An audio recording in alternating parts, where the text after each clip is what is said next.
গাঁও এৰিলে সঁচাকৈ মই শেষ হৈ যাম।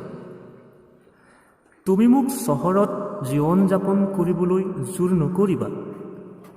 আচল মানুহৰ সৰল হৃদয়ত ডুবি থকা গাঁৱৰ মাটি, পানী, বায়ুৰ অবিহনে নিশ্চয় মই চহৰত হৃদয়হীন মানুহটো হৈ পৰিম।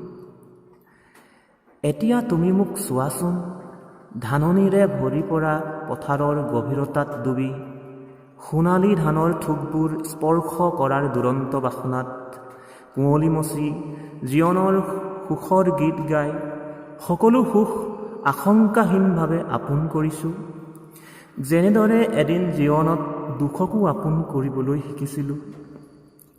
ইয়াত লাভ লোকচানৰ জোখমাখেৰে মানুহ এদিনো লাঞ্ছিত হৈ পোৱা নাই।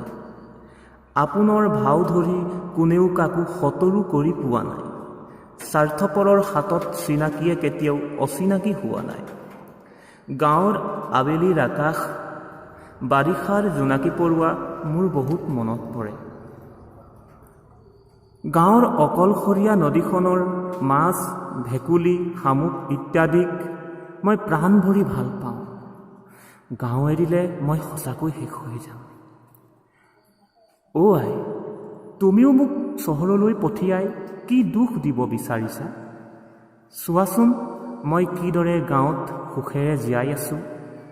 জীৱনৰ সামান্য সুখবোৰ তোমাৰ কাষত অজৰ অমৰ কৰি। অ' আই, তুমি বিলত গাটো ধুই আহোঁতে মোৰ ফটা কামিজটোকো তিয়াই দিবা। কেঁচা মাটিৰ সুগন্ধ মোৰ ঘামত তেতিয়াহে তুমি বিচাৰি পাবা। এতিয়া মই ধান চপোৱাত ব্যস্ত। ধান ভাল হৈছে।